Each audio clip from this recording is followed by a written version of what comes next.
it's impossible to come across anybody who has been practicing abstinence or who has been practicing celibacy and for them not to be in a better state in their life.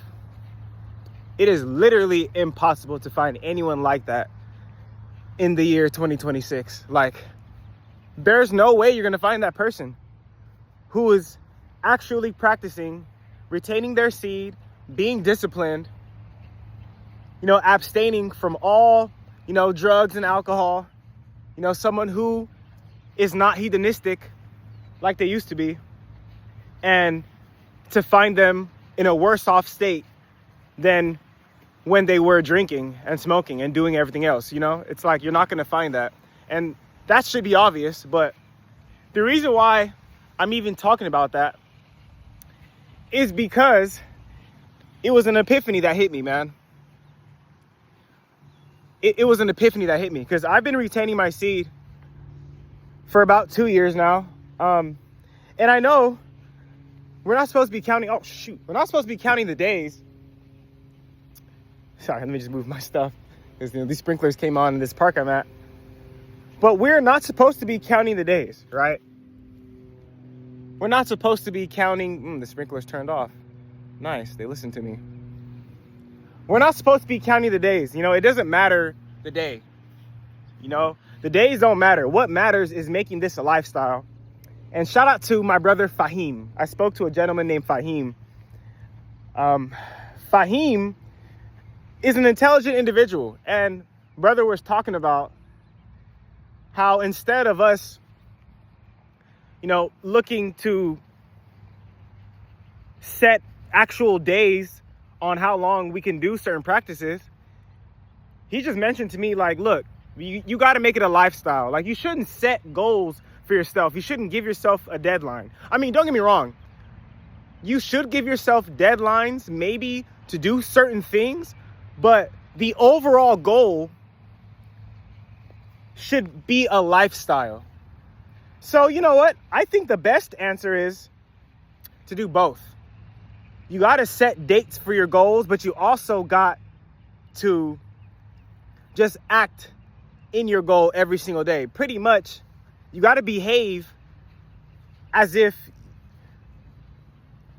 you're the individual who has already achieved that goal. Meaning, people who are... My bad, I'm back. I had to delete some stuff. But we have to really just live the lifestyle. You got to live the lifestyle. You got to dedicate your life to lean all the way in the lifestyle. You got to lean in it, bro. There's no half-stepping. The universe does not like half-steppers in anything, bro. If you're going to do something, do it all the way. All the way, bro. You got to do something all the way with no fear. A coward dies 1,000 times. But a gangster dies once. No, you don't have to, bang a red or blue flag to be considered a gangster. It's a mentality. And, one thing that is good about the gangster mentality is how fearless they are, how fearless you have to be. You have to go into situations not giving a F about the outcome. You have to know that you're willing to put it all on the line. You got to put it all on the line, you guys. And when you retain your seed, you're literally messing up the standard of this current matrix. So you're going to experience a lot of different things. You're going to experience a lot of different energies. You're going to feel things way more. But at the same time, you're going to be more stoic. It's crazy, y'all. It's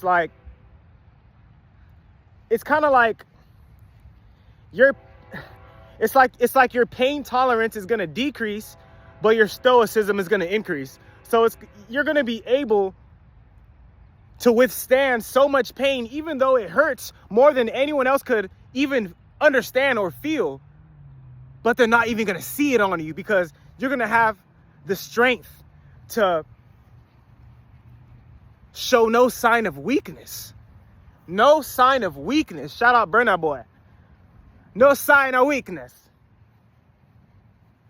No signs of weakness, bro. And, you know, the point of that isn't to act like, you know, things don't hurt, because I feel like there's nothing wrong with admitting when you feel pain, whether it's physically, whether it's, you know, spiritually, mentally, right? But it's how you deal with the pain.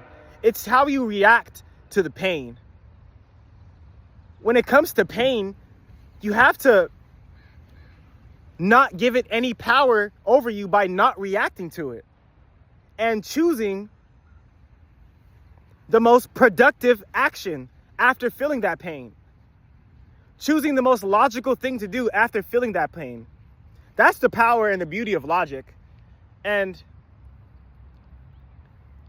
I've realized how immensely logical I've became on my long journey on semen retention, but also how my emotions have never left either. It's beautiful. It's just a beautiful combination. But the awareness of both sides is more apparent to me now. It's more clear how both sides really show themselves in life, and how when you retain your seed, you understand you are the decider now more. I understand that it's my decision to choose which side that I'm going to partake in each situation, aka being strategic, right? Because when you're strategic, it helps. It helps. It helps you thrive, not only survive. And that's all I got for y'all right now, man. I just felt like spewing some knowledge on y'all real quick, you know what I'm saying? So make sure you guys stay up, stay retained, stay prayed up. You know what I'm saying? I got a lot of stuff coming y'all way, man. I'm gonna keep reminding y'all though, but make sure you like, share, comment, subscribe. We out.